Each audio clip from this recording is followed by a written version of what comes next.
November 7, 1953. Frank Sinatra stood on a fire escape 36 floors above New York City, staring down at Central Park. His hands gripped the metal railing. One step forward and the pain would be over. The woman who had destroyed him was inside the hotel with another man, laughing. Frank could hear her through the window. That laugh used to make him feel alive. Now it made him want to die. This is the story of how the most confident man in America became so broken that he chose a fire escape over fighting back. How Ava Gardner didn't just break Frank Sinatra's heart, she nearly ended his life. Frank first saw Ava Gardner at a Palm Springs party in 1949. He was married to Nancy, had 3 children, was the biggest name in music. Ava was Hollywood royalty. Green eyes, dangerous smile, the kind of woman who made strong men weak. The moment their eyes met, Frank knew his life was over, not because he was going to die, because he would never be the same. "I saw her across the room," Frank told friends later, and everything else became background noise. Ava felt it too. But Ava Gardner didn't fall in love. She collected hearts, and Frank Sinatra's heart was the biggest prize in Hollywood. For 2 years they conducted a secret affair. Frank would abandon Nancy and the children to chase Ava around the world. Hotel rooms in New York, film sets in Mexico. Wherever Ava was, Frank followed like a lovesick fool. But this wasn't just passion. This was mutual destruction. Frank's need to possess met Ava's need to remain untouchable. His jealousy fed her cruelty. Her independence challenged his control. By 1951, the affair was front-page news. Frank's marriage was over. His career was dying. Radio stations stopped playing his songs. Movie studios canceled his contracts. America's golden boy was being destroyed by his obsession with a woman who seemed to enjoy his pain. Frank divorced Nancy and married Ava in 1951. But marriage didn't solve their problems. It made them worse. They fought constantly. Screaming matches that shattered hotel windows. Thrown objects that left scars. Separations that lasted weeks, followed by passionate reunions that scandalized Hollywood. They loved each other like hurricanes love coastlines, one friend said, completely and destructively. By 1953, Frank's career was in ruins. His voice was failing from stress and alcohol. Columbia Records dropped him. MGM terminated his contract. He was playing small clubs in places like Hoboken, where he'd started 15 years earlier. Meanwhile, Ava's career soared. Major films, huge salaries. She was the most desirable woman in the world.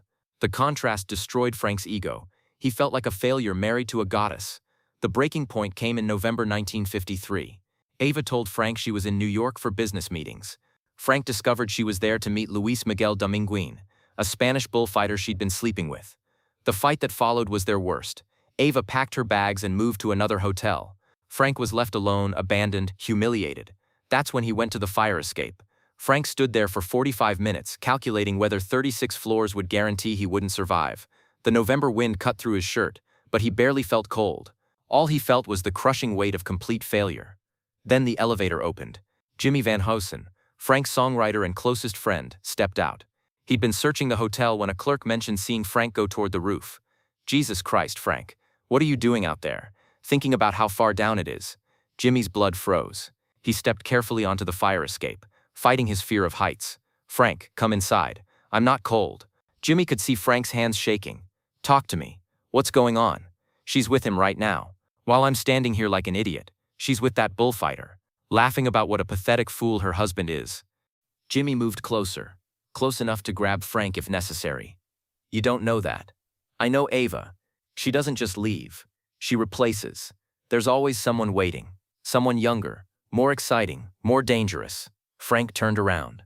Jimmy was shocked. Frank's face was gaunt, his eyes hollow, his clothes hanging loose. This wasn't the confident Frank Sinatra who had conquered the world. This was a broken man who looked 10 years older. "You know what the worst part is?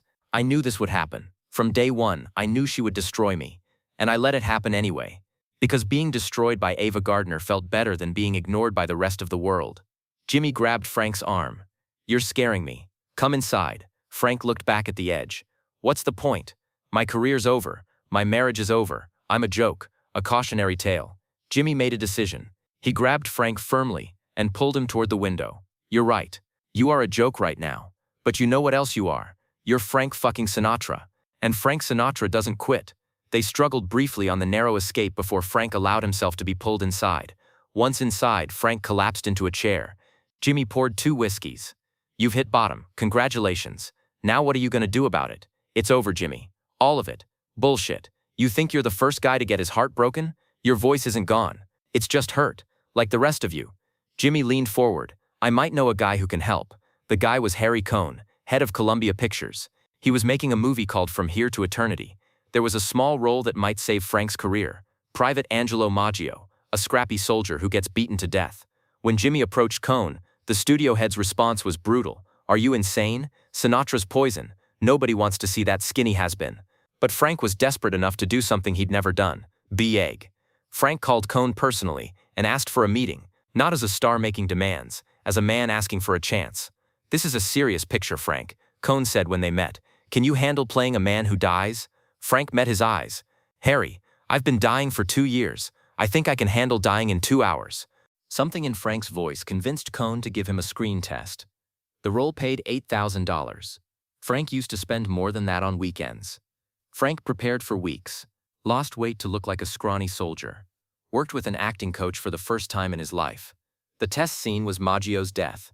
Frank had to convey a lifetime of pain and defiance in 3 pages. As cameras rolled, something extraordinary happened. Frank disappeared. Angelo Maggio came to life.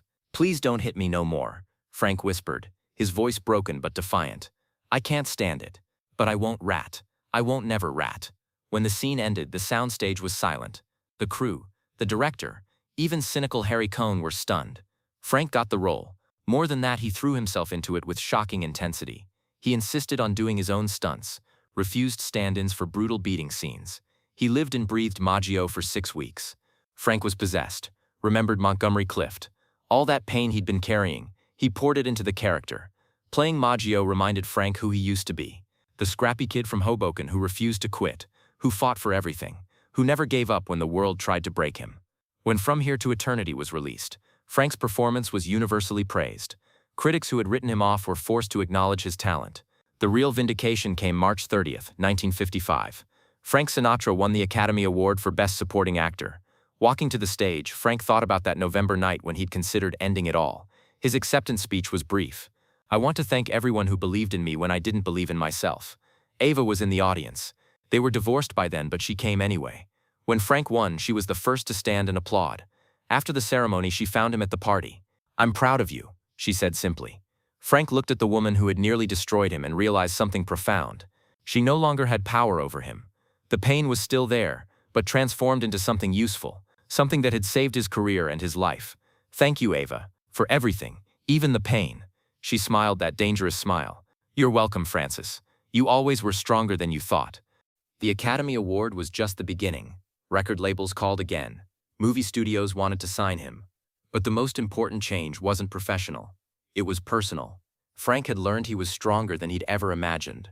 Rock bottom had become a foundation for rebuilding. His voice came back different. Deeper, rougher, more expressive. The pain had aged his vocal cords in ways that improved his artistry. Songs like In the Wee Small Hours weren't just performances anymore. They were confessions. Frank never spoke publicly about that fire escape, but privately, he credited that moment with saving more than his career. I had to lose everything to remember what really mattered, he told Jimmy years later. His relationship with Ava remained complicated forever. They never stopped loving each other in their destructive way. But Frank understood the difference now. Ava taught me the difference between love and obsession, he once said. Love makes you stronger. Obsession makes you weak.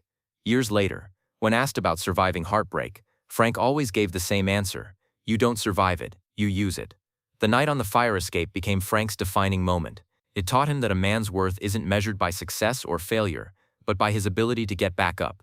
The broken man who contemplated jumping became the confident performer who sang My Way with absolute conviction. Because Frank had learned the hardest lesson. Sometimes losing everything is the only way to find out who you really are. Ava Gardner remained the love of his life until he died. But she was no longer his weakness. She had become his strength. The woman who taught him that surviving heartbreak doesn't make you smaller, it makes you deeper. Frank Sinatra's most humiliating night became his greatest triumph. Not because he avoided the fall, but because he learned how to rise.